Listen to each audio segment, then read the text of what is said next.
Alhamdulillahi ala ihsani wa syukru lahu ala taufiqihi wa amtinani. Asyhadu an la ilaha illallah wahdahu la syarika lahu ta'ziman li sya'ni wa asyhadu anna Muhammadan abduhu wa rasuluhu da'ila ridwani. Allahumma salli alaihi wa ala alihi wa ashabihi wa ikhwani.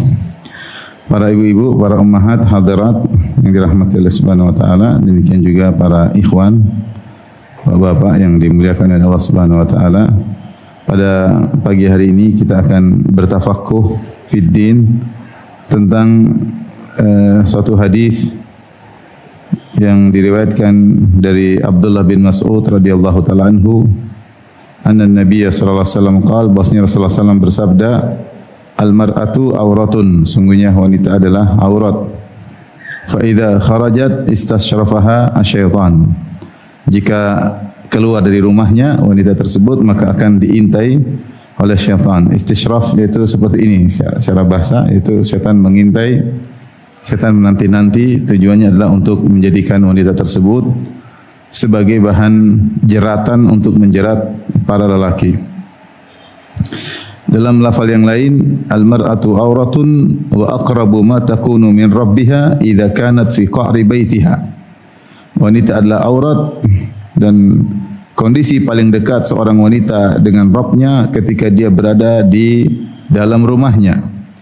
Fa idza kharajat istasyrafa syaitan, kalau dia keluar maka diintai oleh syaitan.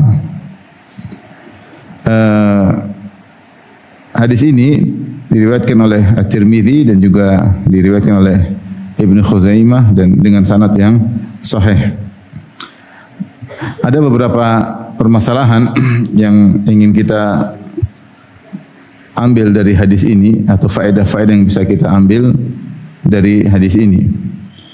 Yang pertama, bahwasanya Rasulullah bersabda, al-mar'atu auratun, wanita adalah aurat.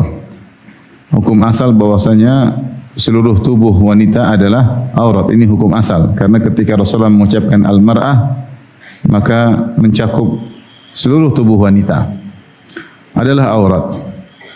Ya.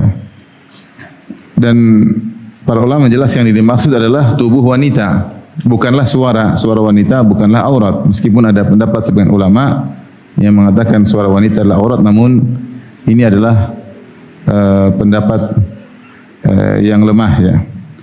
Karena dalam Al-Quran Allah mengatakan terhadap istri-istri Nabi, fala takhda'na bil qawli fayatma'a alladhi fi qalbihi marad wa qulna qawlan ma'rufa. Kata Allah Subhanahu wa taala kepada istri-istri Nabi, janganlah kalian wahai istri-istri Nabi takhda'na bil qawl, yaitu melembut-lembutkan suara, mendayu-dayukan suara sehingga orang yang punya penyakit hati akan condong kepada kalian. Wa qulna qawlan ma'rufa, tapi ucapkanlah perkataan yang wajar, yang baik. Ini dalil bahwasanya suara wanita jika diucapkan dengan wajar, dengan biasa, tidak dilembut-lembutkan, tidak mendayu-dayu, maka hukum asalnya bukanlah aurat. Bukanlah aurat. Oleh karenanya kita dapat di dalam hadis-hadis yang sahih bahwasanya para wanita terkadang mengeraskan suara mereka, ya. Demikian juga mereka datang kepada Nabi, mereka bertanya langsung kepada Nabi dengan beberapa pertanyaan, dan para sahabat mendengar ketika mereka bertanya kepada Nabi sallallahu alaihi wasallam, ya. Dan ini berlanjut di zaman Khulafaur Rasyidin, para wanita datang kepada para sahabat bertanya, atau datang kepada para ummahatul mukminin, kemudian suara mereka didengar. Demikian juga para sahabat Nabi SAW setelah wafatnya Nabi, mereka datang kepada istri-istri Nabi untuk bertanya tentang perkara-perkara, atau mereka datang kepada sahabiat-sahabiat yang lain kemudian berbicara karena ada keperluan. Ini semua dalil yang sangat tegas dan jelas bahwasanya hukum asal suara wanita bukanlah aurat, ya. Bukanlah aurat. Sehingga tidak mengapa untuk didengar. Yang dilarang jika menimbulkan fitnah. Yang dilarang jika menimbulkan fitnah seperti tadi al-khudhu' bil qaul, yaitu dengan mendayu-dayu ketika berbicara, dengan genit ketika berbicara, maka ini hukumnya haram. Oleh karenanya Allah berkata kepada para istri Nabi, fala takhda'na bil qaul, maka janganlah kalian merendahkan suara kalian, itu melembut-lembutkan suara kalian ketika berbicara, karena orang yang punya penyakit hati bisa condong, tapi ucapkanlah wa qulna qaulan ma'rufa, ucapkanlah perkataan yang wajar, yang biasa. Karenanya meskipun hukum asal suara wanita bukanlah aurat, tetapi seorang bisa menyadari ketika dia mendengar suara wanita, kemudian begitu lembutnya, begitu halusnya, entah disengaja oleh sang wanita atau tidak, kemudian dia mulai tergoda, maka ketahuilah dia telah terfitnah. Maka ketika itu haram bagi dia untuk mendengar suara wanita tersebut. Ketika seorang laki mendengar suara wanita yang begitu lembut, begitu halus, ya, entah disengaja oleh wanita tersebut atau tidak, dan dia merasa hatinya tergerak, maka berubah menjadi hukumnya haram, ya. Makanya saya sering sampaikan, saya melarang seorang lelaki kalau berbicara bahkan melalui telepon dengan wanita yang tidak halal baginya, kecuali ada keperluan, seperlunya aja. Adapun dia berbicara dengan wanita yang tidak halal baginya, berbicara sampai 4 jam, setengah jam, itu pasti berlezat-lezat, pasti berlezat-lezat. Kalau tidak berlezat-lezat, capek dengar suara perempuan. Capek atau tidak? Capek. Tapi kenapa dia bisa bertahan 1/4 jam, bisa bertahan setengah jam? Karena ada kelezatan yang dia rasakan ketika ngobrol dengan wanita tersebut. Maka dalam kondisi demikian berarti dia telah terfitnah, maka hendaknya dia segera memutuskan perbincangan tersebut. Jadi adapun jika tidak ada apa-apa, hubungan biasa, pembicaraan biasa, maka tidak jadi masalah, karena suara wanita bukanlah aurat. Demikian juga kalau suara wanita bukan aurat, apalagi cuma WA-nya wanita, tulisannya wanita, SMS-nya wanita, WA-nya wanita, aurat atau bukan? Bukan, ya tentu tidak. Tetapi ketika dalam WA tersebut wanita mulai mengungkapkan dengan ungkapan yang genit atau menggoda, ya, dan lelaki tergoda, maka hukumnya menjadi haram, bukan karena SMS atau WA adalah aurat, bukan, tapi telah timbul fitnah, telah timbul apa? Fitnah. Jadi maksud saya, ketika saya mengatakan pendapat yang kuat suara wanita bukanlah aurat, bukan berarti menggampang-gampangkan mendengar suara wanita. Terkadang suara wanita memfitnah, makanya Allah larang, fala takhdha'na bil qaul, jangan mendayu-dayu. Contoh seperti suara wanita ketika menjadi penyanyi. Memfitnah atau tidak? Fitnah, ya.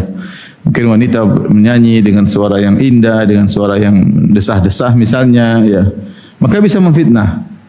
Demikian misalnya wanita kemudian intinya misalnya baca Al-Quran pakai mic di masjid, ya ini juga kadang-kadang suaranya bisa menggoda, ya.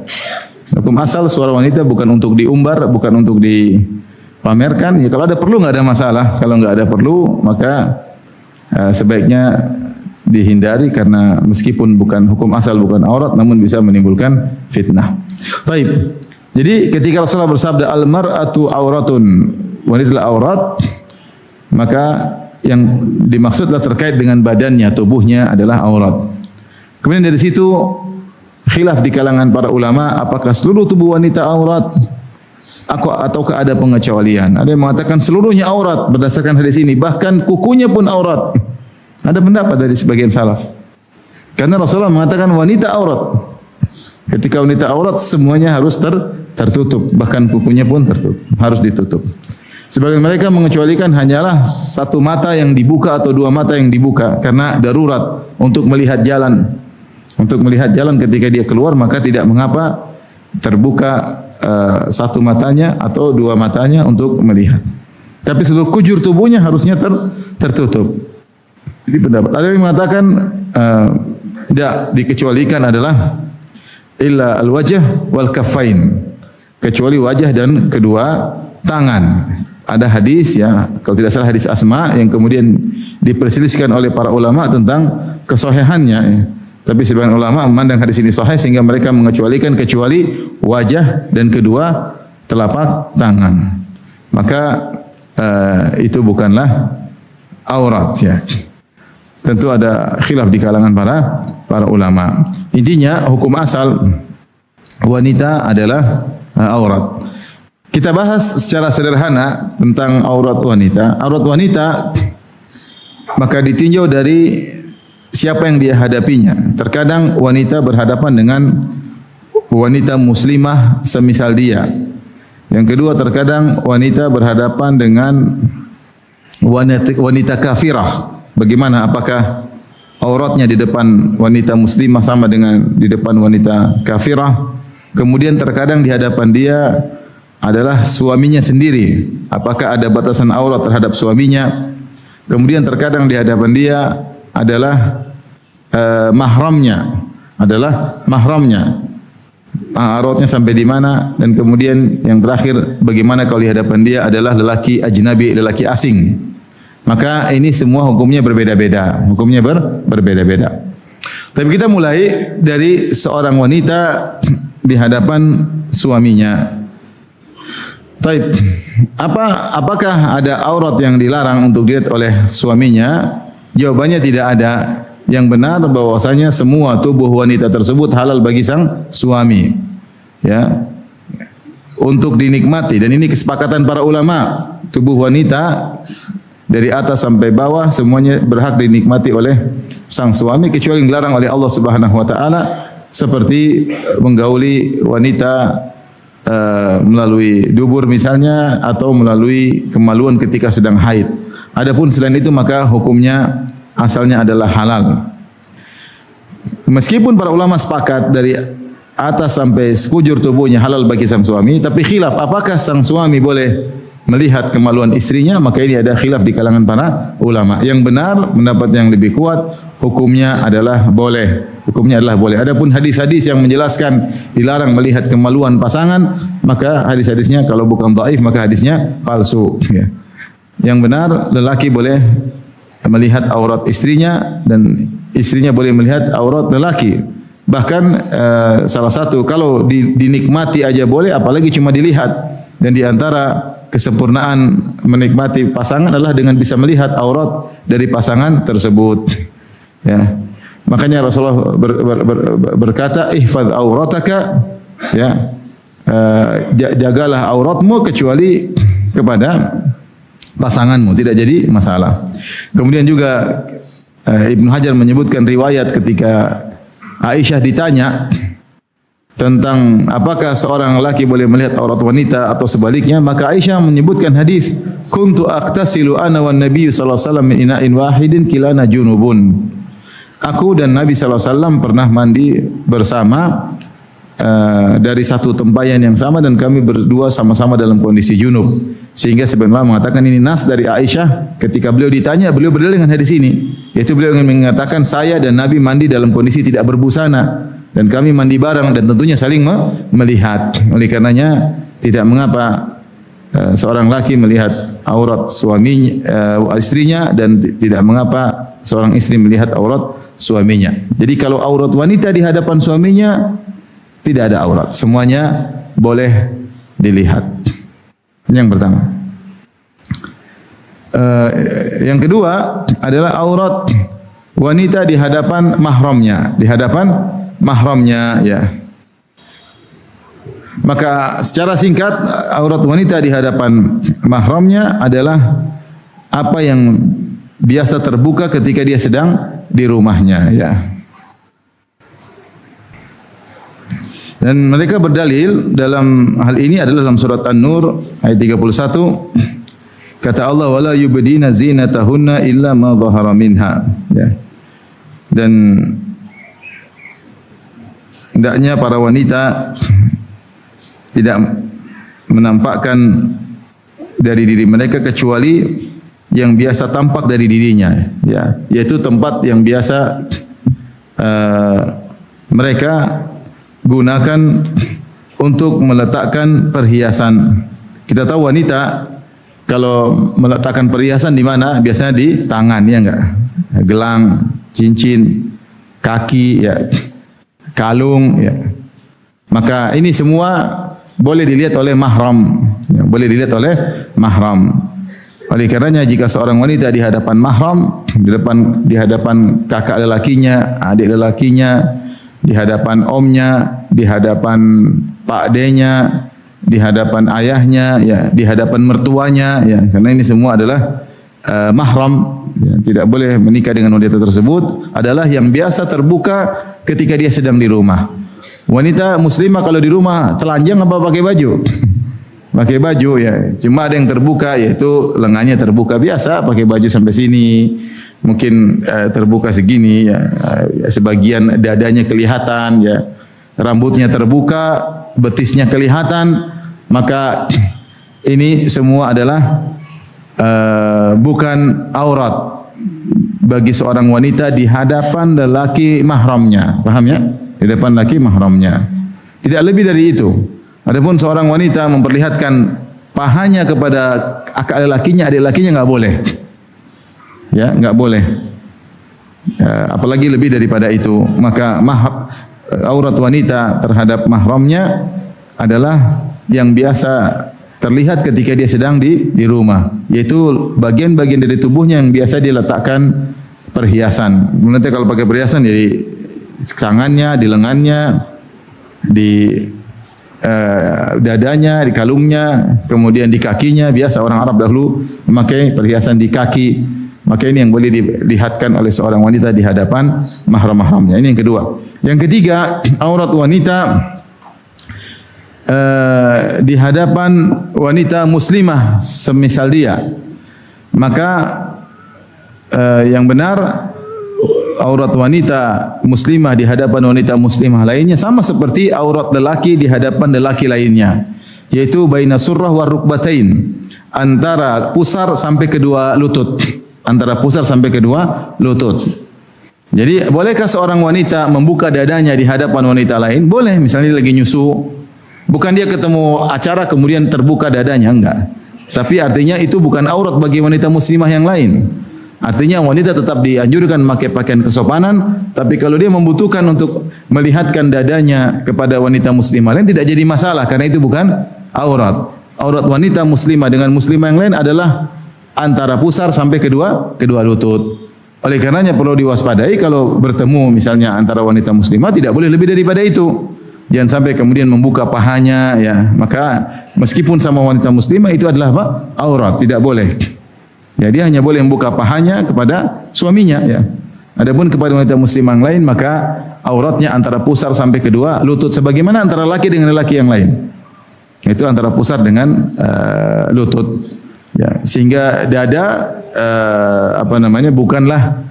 bukanlah aurat bagi wanita muslimah yang lain. Artinya dia boleh membukanya kalau memang dibutuhkan, seperti lagi menyusui anak atau mungkin lagi dibekam atau lagi dipijit, maka ini tidak jadi masalah.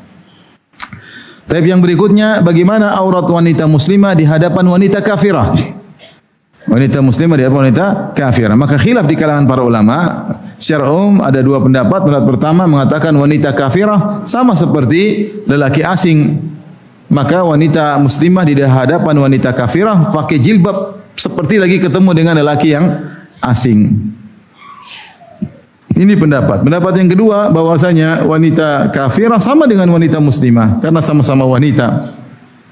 Sehingga tidak harus wanita muslimah di hadapan wanita kafirah harus berjilbab, berhijab sebagaimana kalau di hadapan lelaki asing. Ini pendapat kedua lebih kuat, pendapat yang dirajikan oleh Syekh bin Baz rahimahullahu taala, karena beliau berdalil bahwasanya Aisyah radhiyallahu anha sering dikunjungi oleh wanita Yahudiyah, dan tidak disebutkan kemudian Aisyah ketika dikunjungi oleh wanita Yahudiyah kemudian dia berhijab, berjilbab ketika datang di rumahnya. Maka dia menemui wanita Yahudiyah tersebut sama seperti menemui wanita muslimah yang lain. Hanya saja seorang wanita di hadapan wanita kafirah dia harus lebih waspada, karena wanita kafirah mungkin tidak amanah, mungkin kurang menjaga kehormatan seorang wanita. Hati-hati, bisa jadi dia foto, bisa jadi dia sebarin.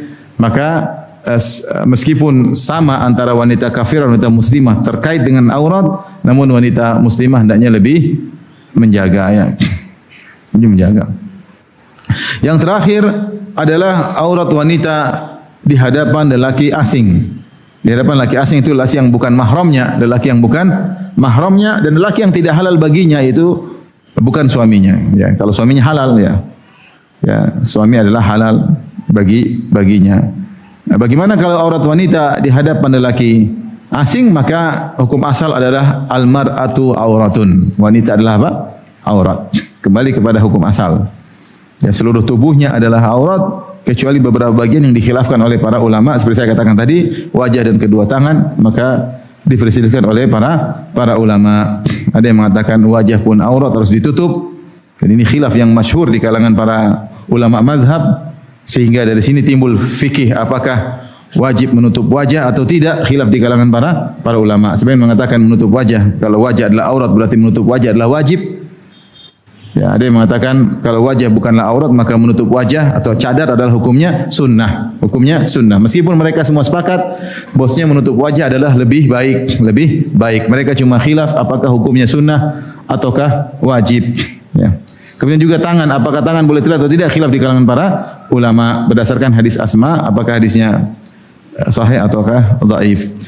Intinya inilah perincian secara sederhana tentang aurat wanita di hadapan lelaki yang lain. Coba diulang, ibu-ibu.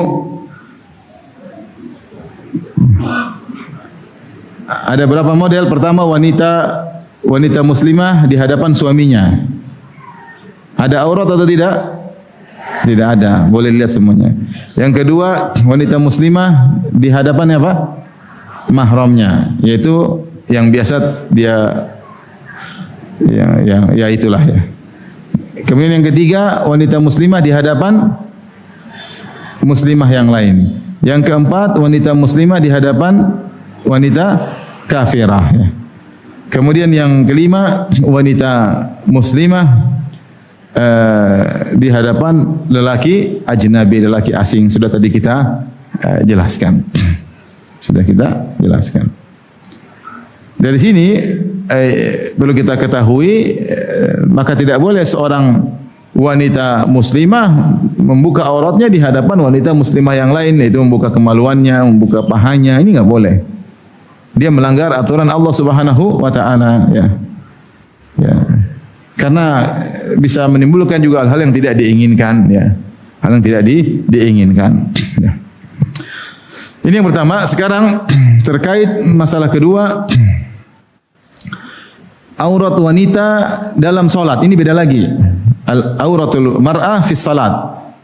Ini masalah kedua adalah aurat wanita dalam salat. Ini perkara yang berbeda. Kalau yang tadi kita bahas adalah aurat wanita di hadapan lelaki atau di hadapan pihak yang lain. Ini aurat dia di hadapan Allah ketika sedang salat meskipun tidak ada orang. Jadi aurat wanita ketika salat itu ketika meskipun dia salat sendirian, dia di hadapan Allah, dia diwajibkan menutup apa? Auratnya ya. Rasulullah bersabda, la yaqbalullahu salata haidhin illa bi khimar. Allah tidak menerima salat wanita yang sudah balik kecuali pakai khimar. Nah, sejauh mana aurat wanita ketika dia sedang sholat? Karena kalau auratnya terbuka maka sholatnya batal. Sholatnya apa? Batal karena disyaratkan bagi seorang wanita ketika sholat menutup aurat. Sama laki-laki juga. Laki-laki meskipun sholat sendiri harus tutup aurat atau tidak? Tutup aurat. Maka di antara syarat sholat adalah satrul aurah. Di antara syarat sholat adalah satrul aurah, menutup aurat. Meskipun tidak ada orang. Ya, meskipun tidak ada orang yang bersama dia, maka dia wajib menutup aurat. Nah, aurat yang wajib dia tutup ini apakah sama dengan ketika dia bertemu dengan laki asing? Maka tidak sama. Ya, maka di sini khilafnya lebih ringan ya. Sebagian anggota tubuhnya menurut sebagian ulama masih boleh dilihatkan karena aurat wanita di hadapan lelaki asing bukan aurat wanita ketika sedang salat ya. Taib. Menurut pendapat Hanafiyah dan Malikiyah dan Syafi'iyah ya, maka seluruh tubuh wanita yang balik ketika sedang salat semuanya aurat. Ketika sedang salat kecuali wajah dan kedua tangan. Ya, ini sama kecuali wajah dan kedua tangan ya. Jadi mereka semua sepakat wajah dibuka ketika sedang salat. Beda ketika di luar salat. Sebagian mengatakan wajah harus ditutup karena wajah adalah aurat. Tapi kalau dalam salat semua sepakat wajah bukan apa? Aurat. Paham? Beda, bisa dipahami atau tidak ibu-ibu? Jadi beda antara aurat wanita di luar salat ketemu dengan lelaki asing dengan wanita dalam salat. Kalau di luar ketemu lelaki asing, wajah ini masih khilaf apakah aurat atau bukan. Tapi kalau dalam salat semua ulama sepakat bahwasanya wajah bukan aurat. Wajah bukan aurat, maka tidak mengapa wajah dibuka ketika sedang salat, bahkan harus dibuka. Harus dibuka ketika sedang sholat, kecuali kalau darurat, misalnya ketika dia sedang sholat, lantas ada lelaki asing, maka dia terkena aturan menutup aurat. Karena ada lelaki asing. Nah, kita dapati sebagian wanita bercadar ketika sholat di hadapan lelaki asing, mereka tetap pakai cadar, dan itu yang benar seperti itu. Ya, itu yang benar seperti itu, karena ada aturan yang lain ketika di hadapan lelaki asing dia menutup auratnya. Ini bagi ulama yang berpendapat wajah adalah aurat ketika berhadapan dengan lelaki asing. Tapi kalau dia sendirian, maka hendaknya dia membuka wajahnya, ya, karena wajah ketika sedang sholat, wajah wanita bukanlah aurat. Kemudian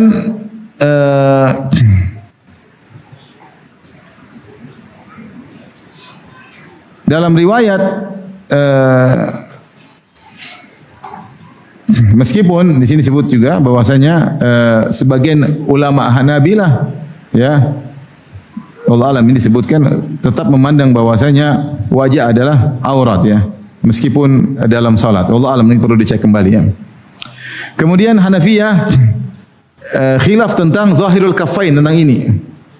Apakah ketika salat yang boleh dibuka cuma dua-duanya, batinul kaffain, bagian batin, bagian dalam tangan, dan juga zahirul kaffain, ya, ataukah yang boleh dibuka cuma yang ini, yang di luar tetap ditutup, ya. Yang benar menurut pendapat yang dipilih oleh ulama, yaitu bahwasanya dua-duanya bukan aurat. Dua-duanya bukan apa? Aurat. Maka ketika salat tidak mengapa terbuka punggung maupun apa? Maupun batin kedua tangannya. Baik, terkait dengan wajah, wajah adalah bukan aurat ketika sedang salat, bahkan Rasulullah melarang untuk menutup wajah ketika sedang salat. Nah, batasan wajah itu apa, ibu-ibu? Batasan wajah itu dari sini, min manabiti sya'ar, dari sini, dari tempat tumbuh rambut, ini namanya wajah, terus ke bawah sampai ke dagu, ini namanya wajah. Di belakang ini bukan wajah. Wajah itu ma yuwajjuhu bihil insan. Jadi kalau seorang wanita sedang bercermin, di depan cermin, itulah namanya wajah. Jadi yang nampak di cermin itu namanya wajah. Itu ini namanya wajah. Ini di belakang wajah ini bukan apa? Bukan wajah. Leher juga bukan apa? Wajah, ya. Telinga wajah atau bukan? Bukan, ya. Jadi wajah ya ini yang bisa kelihatan, ini wajah. Maka ini yang terbuka. Jangan lebih daripada itu. Jangan lebih daripada itu. Jangan seorang wanita sholat kemudian rambutnya kelihatan. Maka tidak boleh, ya. Tidak boleh. Kemudian juga jangan seorang wanita sholat kemudian misalnya lehernya kelihatan, juga tidak boleh. Maka hendaknya selain daripada wajah tertutup. Hanya saja, makanya kalau seorang sholat usahakan sampai di dagu sini, ya.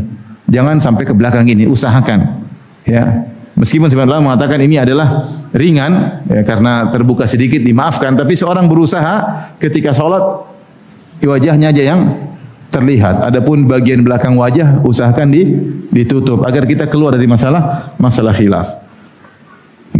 Karena di balik wajah adalah aurat ketika dalam sholat, maka harus ditutup. Kemudian khilafnya lebih luas lagi. Bagaimana dengan kedua kaki? Kedua kaki ini aurat dalam sholat. Maka menurut mazhab Maliki dan Syafi'iyah, kedua kaki adalah aurat dalam sholat, harus ditutup. Berbeda dengan Al-Muzani. Al-Muzani dari mazhab Syafi'i, muridnya Imam Syafi'i, memandang dua kaki bukan aurat ketika dalam sholat. Dan inilah mazhab menurut Hanabilah, ya. Dan ini pendapat juga sebagian Hanafiyah. Adapun pendapat yang muktamad, ya. Jadi mazhab Hanabilah, mazhab Syafi'iyah, mazhab Malikiyah, bahwasanya kedua kaki adalah aurat, ketika salat harus ditutup.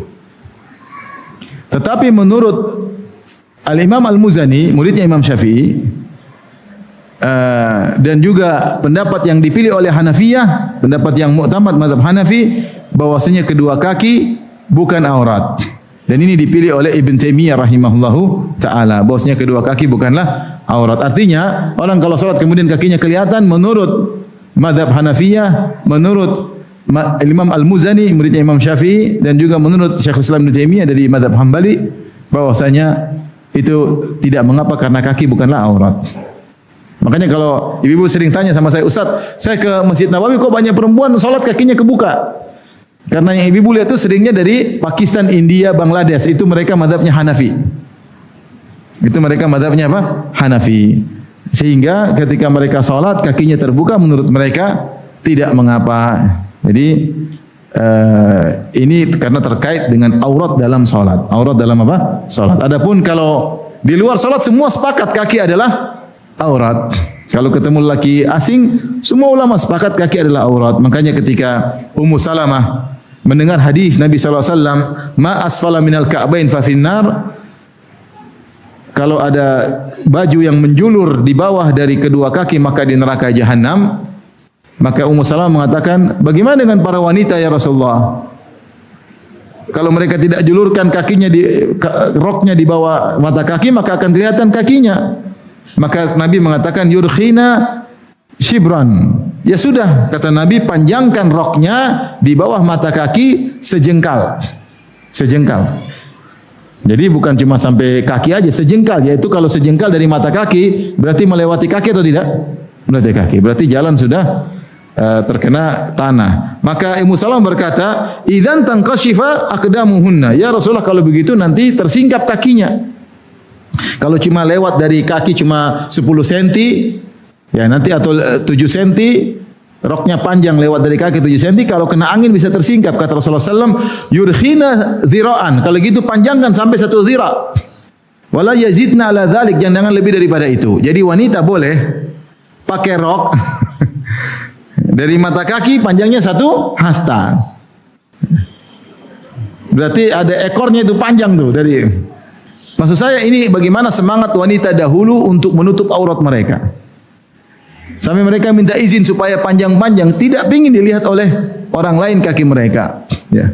Dan itulah para wanita-wanita salehah dahulu.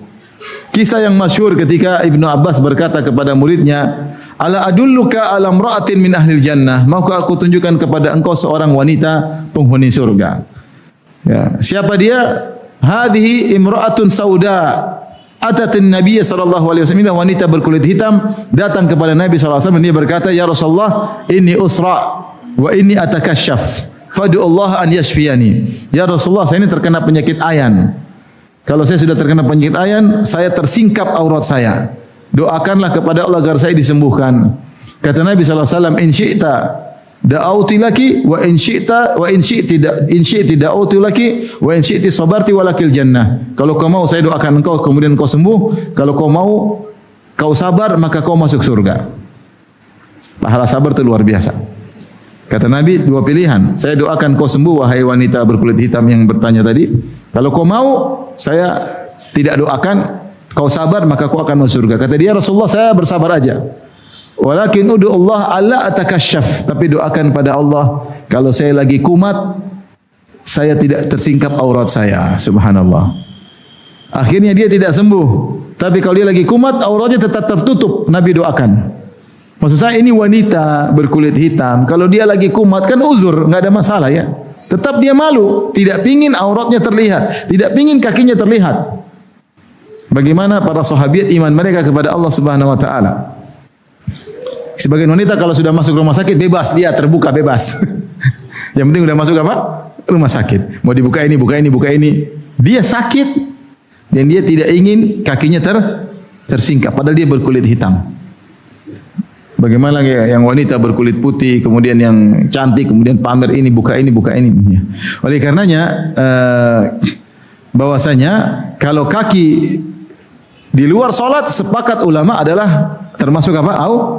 Aurat. Dan para sahabat dahulu mereka semangat untuk menutup kaki mereka. Saking semangatnya mereka ingin punya rok yang panjang, yaitu di bawah mata kaki sepanjang 1 hasta. Ini berapa meter nih? Berapa senti? Sekitar 70 senti.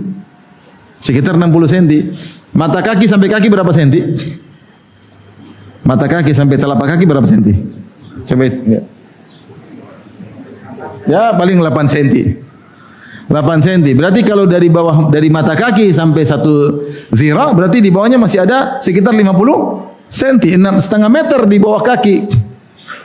Makanya Rasulullah memberi uzur kepada para wanita jika mereka berjalan di zaman Nabi, kemudian rok mereka kena najis, dimaafkan. Kata Nabi dibersihkan dengan debu setelahnya, dimaafkan karena ini uzur syar'i. Uzur syar'i karena ada maslahat yang besar yaitu menutup aurat. Saya ingin ulangi hal ini kepada para ibu untuk semangat untuk apa? Aurat. Ya. Untuk menatap semangat untuk aurat. Ya. Bukan malah berpose di medsos yang bisa dilihat oleh lelaki, apalagi berpose pegang pedang perempuan. Pegang busur panah perempuan, buat apa maksudnya? Maksudnya apa begitu?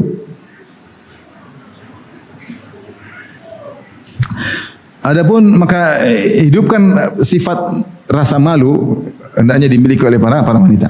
Jadi kita tahu aurat wanita di luar salat beda dengan aurat wanita dalam apa? Salat. Kalau dalam salat wajah bukanlah apa? Aurat. Kemudian kedua tangan juga bukan apa? Aurat. Itu kafain cuma sampai sini ya. Maksudnya pergelangan tangan ke bawah ini aurat. Pergelangan tangan ke atas bukan aurat. Menurut pendapat yang lebih kuat, depan maupun belakang bukan aurat. Kemudian kaki ada khilaf. Kaki ada khilaf. Khilafnya kuat. Sebagian ulama mengatakan bukan aurat, sebagian ulama mengatakan aurat.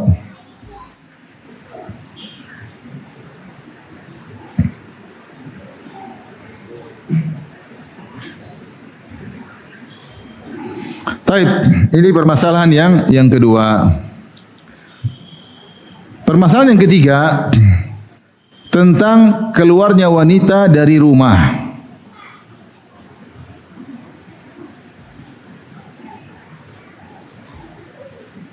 Hukum keluarnya wanita dari rumah. Kenapa? Karena hadis yang sedang kita bahas, para ibu dirahmati Allah Subhanahu wa taala, Rasulullah SAW bersabda, saya ulangi hadisnya. Innal mar'ata auratun, dalam sebagian riwayat di antaranya dalam Ibnu Abi Syaibah dan juga dalam Ibnu Khuzaimah, ya. Sungguhnya wanita adalah aurat. Wa aqrabu ma takunu min rabbiha idza kanat fi qa'ri baitiha. Dan wanita paling dekat dengan Allah jika dia berada di dalam rumahnya. Kalau dia dalam rumahnya dia lebih selamat, lebih dekat dengan Allah, lebih dikabulkan doanya, lebih besar pahalanya. Maka ketika kemudian Rasulullah berkata, fa idza kharajat, kalau dia keluar, istasyrafa syaitan, diintai oleh syaitan. Ini hadis menjelaskan tentang keutamaan wanita tidak keluar rumah. Karena ketika dia keluar rumah dia diintai oleh syaitan dan dia bisa tersingkap auratnya dan macam-macamnya. Berarti hukum asal wanita tidak keluar rumah. Hukum asal wanita tidak keluar rumah. Makanya hukum asal wanita diperintahkan untuk melazimi rumahnya. Untuk melazimi rumahnya. Dan hukum asal keberadaan wanita dalam rumah adalah hak suami. Hak suami, makanya Allah mengatakan dalam Al-Quran, askinuhunna, tempatkanlah istri-istri kalian di rumah kalian. Ya. Ya. Bahkan ketika sudah dicerai Allah berkata, wala yakhrujna, janganlah para wanita kalau sudah dicerai kemudian keluar meninggalkan rumah, ya. La tukhrijuhunna min buyutihinna wa la yakhrujna illa ayatina bi fahishatin mubayyinah. Seorang wanita sudah dicerai tidak boleh dikeluarkan oleh suaminya dari rumahnya sampai habis masa iddahnya, dan dia pun tidak boleh pergi. Karena di antara hak suami adalah keberadaan wanita dalam rumah, tidak keluar-keluar. Ya, kenapa setiap suami pulang istri harus selalu siap melayani apa? Suami. Makanya kalau istri keluar rumah harus minta izin. Karena dia ingin menggugurkan salah satu hak suaminya. Hak suaminya adalah istri selalu tetap di rumah. Oleh karenanya di antara sifat wanita-wanita penghuni surga Allah sebutkan dalam Al-Qur'an, Allah mengatakan hurun maqsuratun fil khiyam. Bahwasanya para wanita surga mereka tertahan dalam kemah-kemah. Mereka senantiasa menantikan kedatangan suaminya. Makanya kalau suami pulang dikira istrinya dalam rumah, ternyata istrinya tidak di rumah. Lagi nonggo, ya. Pulang ke rumah istrinya tahu-tahu sedang ke rumah orang tuanya, tidak minta izin. Ini enggak boleh. Enggak boleh. Karena hukum asal wanita di rumah. Demikian juga Allah berfirman kepada istri-istri Nabi, kata Allah, waqarna fi buyutikunna, hendaknya kalian menetap di rumah-rumah kalian. Maka sebagian ulama mengatakan wanita kalau dia menetap di rumah niatnya karena Allah, maka argo pahala berjalan. Dia mau cari pahala nggak usah harus keluar rumah, di rumah aja dapat pahala. Laki-laki kalau di dalam rumah aja dapat pahala nggak? Ya enggak lah. Mau cari pahala sana keluar cari nafkah, dakwah kayak apa kayak kegiatan. Laki-laki kalau mau cari pahala keluar rumah. Perempuan kalau mau cari pahala di rumah aja dapat pahala.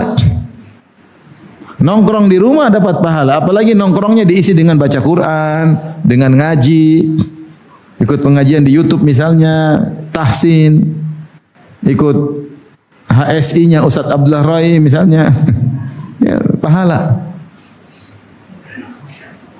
Jangan di rumah nonton Korea ya. Allah berfirman, waqarna fi buyutikunna, menetaplah kalian di rumah-rumah kalian. Ya, sebagian ulama mengatakan waqarna ada dari qarar, ada dari waqar. Kalau qarar artinya menetaplah kalian di rumah-rumah kalian karena menetap kalian dari rumah selamat dari fitnah. Ada yang mengatakan dari waqar. Waqar itu apa namanya? Kemuliaan. Kalau kalian menetap di rumah kalian mulia. Kalian mulia. Jadi mulialah kalian wanita dengan di rumah. Mulialah kalian wanita dengan di rumah. Jangan menyangka wanita yang sering keluar rumah mulia. Tidak, yang sering di rumah itu yang mulia. Mulia di sisi Allah Subhanahu wa taala. Yang di rumah memperbaiki dirinya, menambah imannya, ngurusin anaknya, mempersiapkan diri untuk bertemu dengan suaminya. Itulah yang mulia di sisi Allah Subhanahu wa taala. Ini dua pendapat di kalangan para ahli tafsir tentang waqarna fi buyutikunna. Bisa dari qarar, bisa dari waqar. Baik. Ini hukum asal.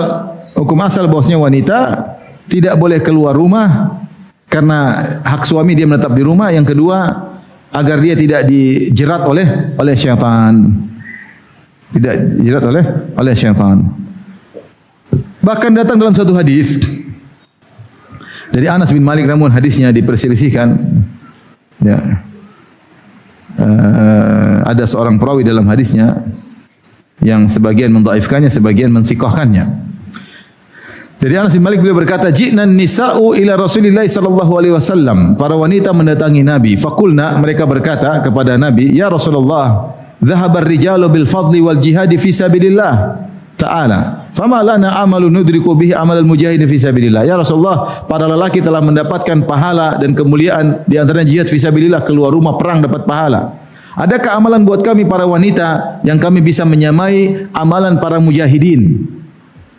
Maka Rasulullah SAW berkata, "Man qa'adat min kunna fi baitiha fa innaha tudriku amal mujahidin fi sabilillah." Siapa di antara kalian yang di rumah saja, maka dia akan mendapati pahala mujahidin fi sabilillah. Subhanallah.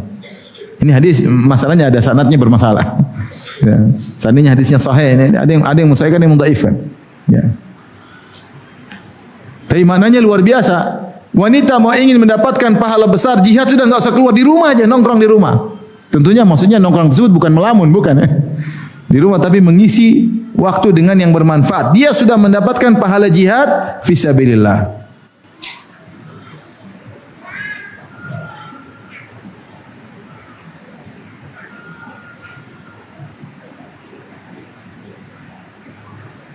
Adapun kalau ada keperluan, maka tidak mengapa dia keluar rumah.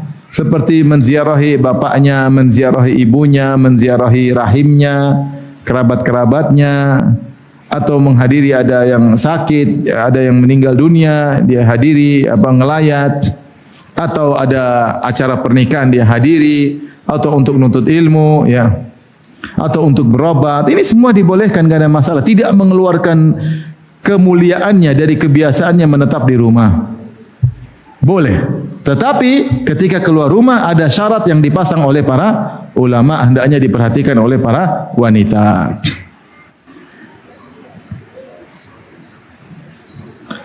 Para ulama mengatakan kalau wanita yang pertama, syarat pertama, kalau wanita yang dikhawatirkan menimbulkan fitnah, sudah jangan keluar rumah sebisa mungkin. Misalnya ternyata dia cantik sekali, ya, kalau pas-pasan masih oke lah. Cantik sekali atau mungkin bodinya menarik sekali, atau ini jangan keluar rumah ya. Ya wanita rata-rata cantik, nggak ada yang ganteng memang. Cuma ada yang cantik sekali. Yang cantiknya disepakati oleh para lelaki. Ada yang cantiknya masih diperselisihkan, ada. Kalau sudah disepakati lelaki cantik, maka hati-hati, jangan keluar rumah kecuali benar-benar dia mungkin menghilangkan sebab-sebab fitnah. Pakai baju yang gombrang, kemudian pakai cadar yang benar. Kadang wanita pakai cadar saja, sudah kacamata, hidungnya mancung sudah memfitnah. Belum dia buka mukanya, masih pakai cadar. Ada kemarin Ikhwan bilang, Ustaz, itu ada yang ikut pengajian, beda sama yang lainnya. Kenapa beda? Bangir, hidungnya bangir, kelihatan dari jauh. Subhanallah. Ternyata cadar saja, di balik cadar bisa memfitnah sebagian apa? Lelaki. Kalau ada model wanita seperti ini, keluar aja sudah bikin, meskipun pakai cadar sudah jangan keluar-keluar. Kecuali darurat dia keluar. Kita menjaga hati orang lain ya. Tidak semua lelaki bisa disuruh tundukkan apa? Pandangan. Jadi intinya semua sebab fitnah dia hilangkan. Kemudian kalau dia keluar, yaitu jalan aman, jangan sampai dia sendiri mengalami bahaya ya. Dia keluar tidak boleh. Aturan-aturan yang kita ketahui, tidak boleh pakai parfum. Ya, siapa yang wanita keluar pakai parfum maka seperti wanita pezina, fahiya zaniyah. Ayu imra'atin ista'tarat, wanita mana saja pakai parfum summa kharajat famarrat biqaumin liyajidu minha riha fahiya zaniyah. Pakai parfum keluar melewati para lelaki agar mereka mencium aroma wangi tubuhnya, maka dia wanita pezina.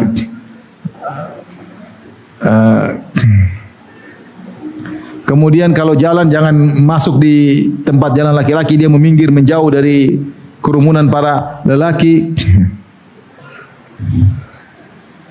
Ibnu Qayyim berkata,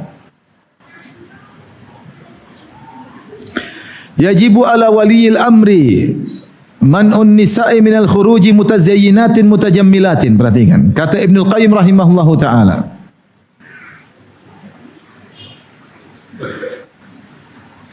wajib bagi penguasa waliul amr untuk melarang para wanita keluar dalam kondisi berrias dan berhias. Kalau ini diterapkan enggak ada yang keluar rumah. Dilarang keluar rumah berrias dan berhias.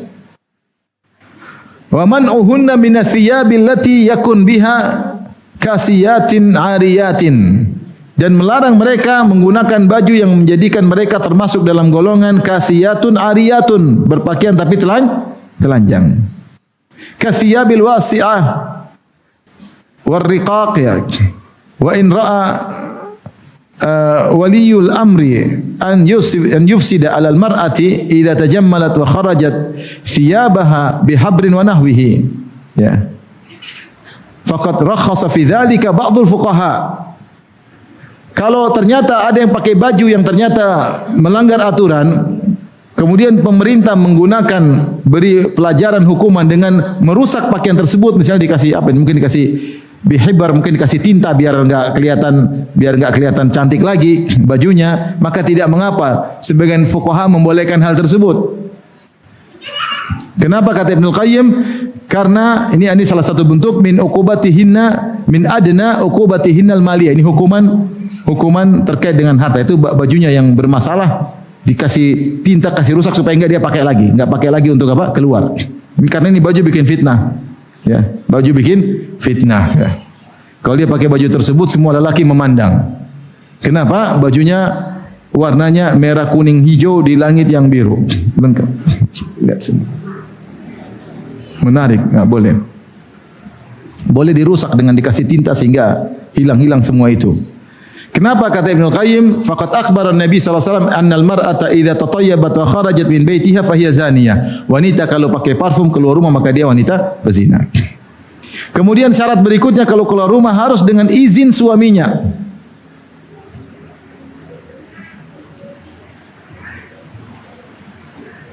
Kecuali darurat.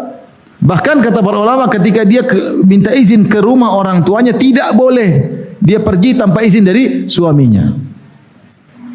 Kecuali darurat, kata Ibn Hajar Al-Haytami, kalau darurat untuk menziarahi orang tuanya maka tidak mengapa. Misalnya orang tuanya sakit parah, kemudian dia harus tolong orang tuanya, suaminya ngelarang, pergi aja. Karena suaminya tidak boleh melarang dia untuk memutuskan silaturahmi. Tapi kalau tidak darurat harus minta izin. Tiap minggu, Mas saya mau ke rumah orang tua. Bukannya pekan lalu sudah, dipingin lagi Mas. Jangan dulu, dia harus nurut. Mas tuh udah ngaji kok kayak gitu. Jangan. Itu hak suaminya. Tapi Tapi ini secara umum. Jadi intinya wanita hendaknya kalau mau keluar rumah minta izin kepada suaminya. Kalau dia keluar rumah dia harus beradab. Ya. Demikian juga masalah wanita keluar ke masjid. Bahkan untuk keluar ke masjid juga harus minta izin kepada suaminya. Ya.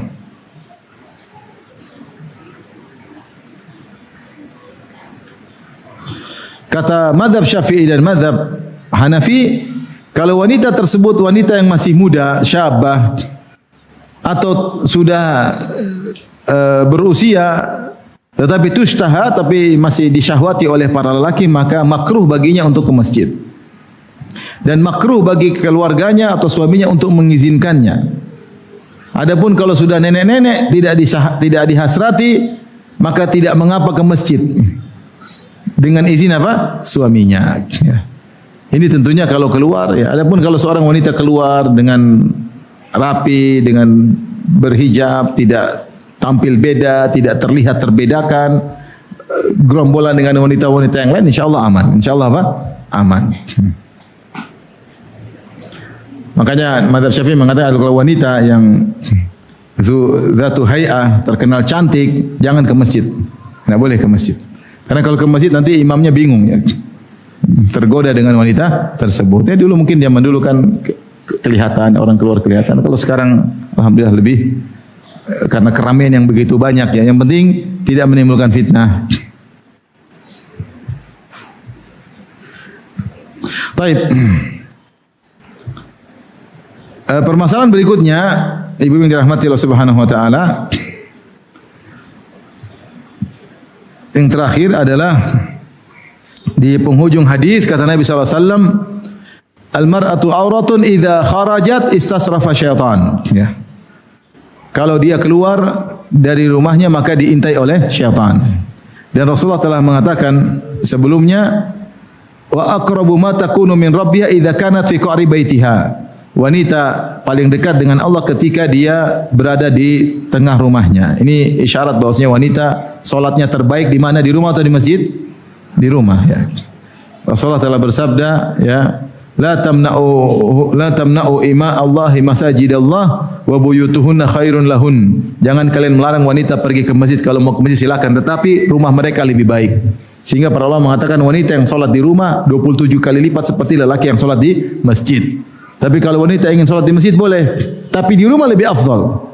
Lebih afdal. Subhanallah, apalagi yang kebaikan syariat bagi wanita. Laki-laki kalau mau dapat 27 derajat ke masjid, wanita di rumahnya sudah lebih afdal daripada kalau dia ke masjid. Bahkan Rasulullah mengucapkan itu di Madinah, lebih afdal dia di rumah daripada di Masjid Nabawi. Lebih afdal wanita salat di rumah daripada di masjid mana?